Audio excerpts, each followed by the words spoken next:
to heal your relationship with money from childhood. So I'm going to explain a session that I had with a client and then how I integrated that into my own field. What I was explaining to her is you can do all of these techniques and methods for manifestation and raising your consciousness with wealth and your finances, but then still be stuck. Even though consciously you know the universe is infinitely abundant, and so are you, but there's still something that is not running smoothly.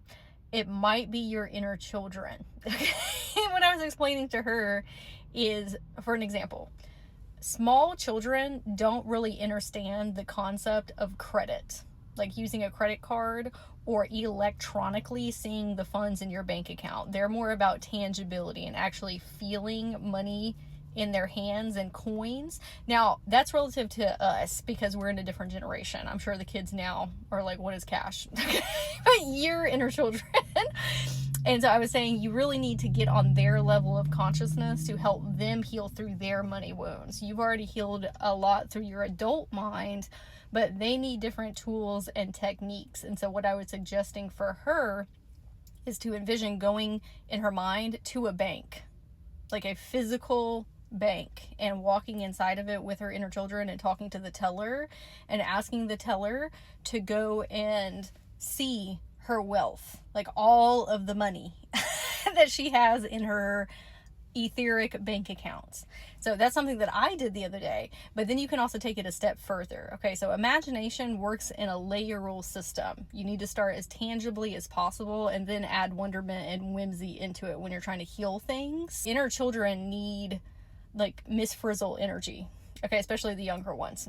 And so when I was laying down for meditation earlier, I asked my kids if they want to go on the magic school bus, and they asked if I could play the song. So I got on tube and was playing it while I was in meditation, and I was like, okay, everybody, buckle up. And then I'm driving, and instead of having bus seats inside, there was no seats, and everybody was like standing up, and there was a disco ball and all these rainbow lights, and we were having a dance party while one version of me was driving the magic school bus, and then another one was like dancing with the kids. And after the song got done, we were at the bank, and then we walked in and looked at the teller, and the teller was like a woman, but she was kind of morphing into a unicorn, fairy, mermaid type of being, real majestic and colorful and sparkly. And the kids walked up to her and said, hey, we want to see our money. And she said, great, let me take you. Ooh. Let me take you. So we went into a room, and it was so vast. If you have seen one of those massive cathedrals that just keeps on going and going and going and going, that's kind of what this looked like, just stacks and stacks and stacks of money. And one of my inner children said, this is all ours? And the teller said, yeah.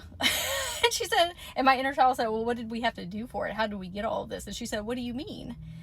And she was like, why do we have all this money? And the teller said, because that's what you incarnated with.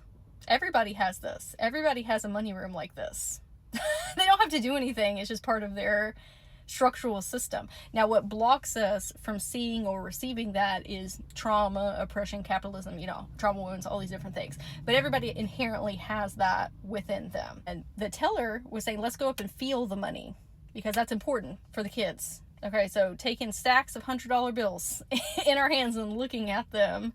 And she said, how much money do you want to take today? Like into your 3D experience.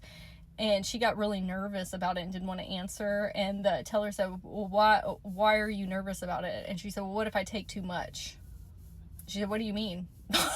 There's infinite amounts. Like, you could never invest all of this. Like, you could never. Like, okay, there's so much available. And I'm going to explain that in a second. And then she said something really interesting. She said, what if it all burns, like catches on fire? So basically that trauma wound was like, there's only a finite amount, and at any time it can be taken from us, and then we don't have anymore, which is like lack and scarcity. And she said, let me show you something really quick. Okay. And we went behind the walls, and there was elves, like Christmas elves, that were putting money in the shelves for us. Like, it was refreshing itself. And she said, where are the elves getting the money? And then we walked into this room. If you've ever been to like a dentist or a doctor's office where it's like little kid stuff everywhere, that's what this room looked like, or like a kindergartner's room. And there was a tree that was in the space. And the tree turned to look at my inner child and said, hello. And there was money hanging from all of the leaves and branches, okay? Like just that you could pick off, kind of like apples. The tree was saying, this is where the elves are getting the money. I'm the eternal money tree. And what makes me grow is seeing you happy and thriving in life. And then I'm able to produce more money. Do you have to be happy in order to receive this money or me produce it? No, but that does bring me a lot of joy. I never run out. And my inner child said, doesn't that hurt you to take the money off? She said, no, it brings me joy. It makes me happy. And it's a continuous cycle. And at this point, my inner child had a completely different perspective shift of it's not finite. It's a continuous energy exchange, okay, here on Earth in this incarnation. This is when we asked if we could bring other inner children to experience this. So the other inner children are of my family members, friends, and clients. So that way they can experience this as well. And the tree said, absolutely, but we need more space. So then we went into a field of money trees, or the spirit of the trees. And I asked my inner child, what do you want to exchange the money for? I said, look in your pocket. And she had a satchel on, and there was $5,000 in there that she had pulled from the shelf. Okay. I said, what do you want to exchange this money for? And she said, I want to feed a rhinoceros, which I thought was really interesting. But rhinoceros are very solid animals and grounded. And so that's the energy that we were needing. And I said, well, what do you want to feed the rhinoceros? She said, carrots. I said, great. Why don't you pull out $100 worth of carrots, or $100 worth of money, and we'll exchange that for carrots. And then we went to the grocery store in my mind and picked them out.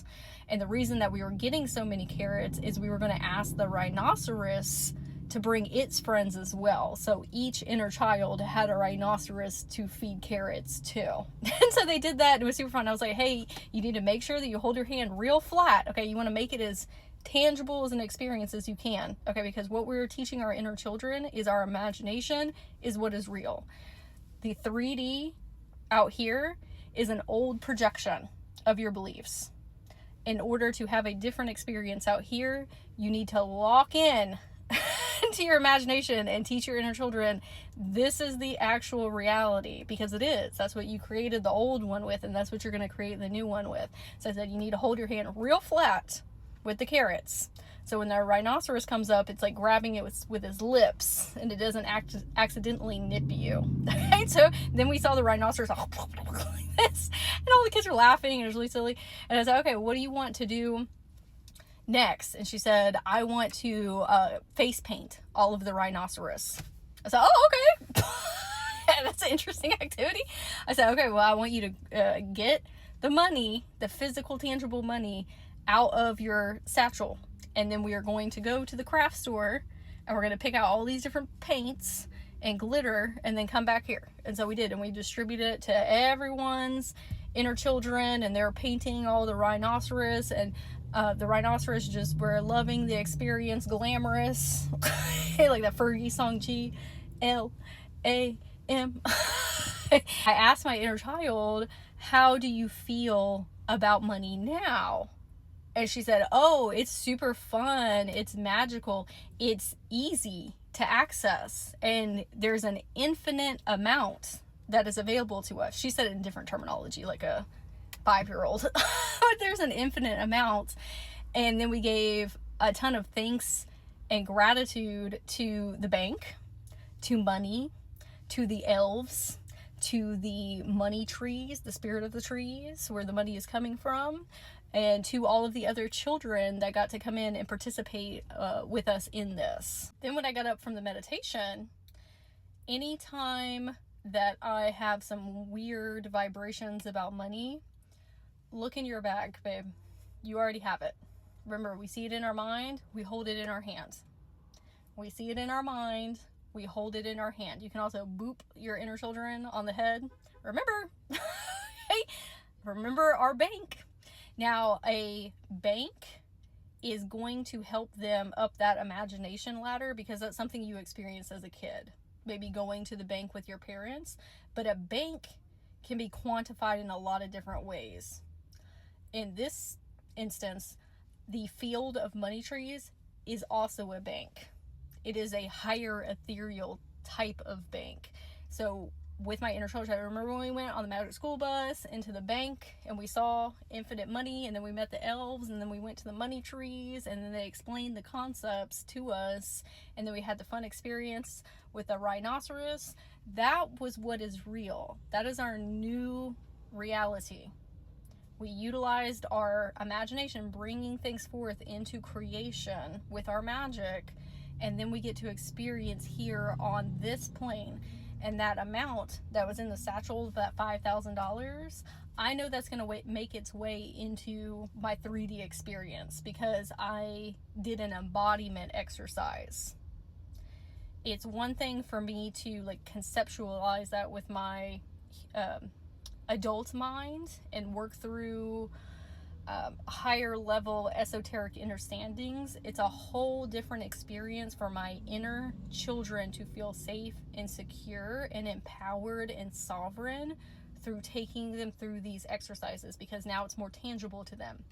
When you're having wonky donkey feelings about money, a lot of that is rooted back to childhood and lack and insecurity, or however your parents or caregivers handled money. So we have to meet our inner children at their consciousness with the tools and techniques that are going to move them forward at the same time as us doing our adult work over here. That's where you find balance and coherence within. Also, me doing that with my inner children was way more fun than some of the adult things I have been doing for wealth mindset. Oftentimes your inner children are the answer. They are the key. We are all trying to live in more magical and whimsical realities. Sometimes we're cut off from that as an adult. Interweave your inner children back into the experience with you, because they're going to thrive from the healing anyway, and so are you. It's going to launch you forward at a much quicker pace. And these are just more fun exercises anyway than like scripting and journaling. Those are great, and I love those. But when you get to go on this type of experience, it not only supports you with money and your inner children, but it helps you with your psychic and channeling abilities as well. Okay, type of etheric and astral traveling, timeline traveling, astral projection, all of those things enhance at the same time. So I would love to hear in the comments if your inner children enjoyed this experience. These are also why I have put together my 2 Akashic activation series, the Magic Money Quest and the Spiritual Gift Activation series. It is for you as an adult, but it is geared around your inner children to help clear those things out from the past and to have whimsical adventures with one another. Okay, and amplify your psychic and channeling abilities and all the things that we talked about. You can find those in my bio or in the comments. I would love to hear your biggest takeaways from this if you felt an energetic shift.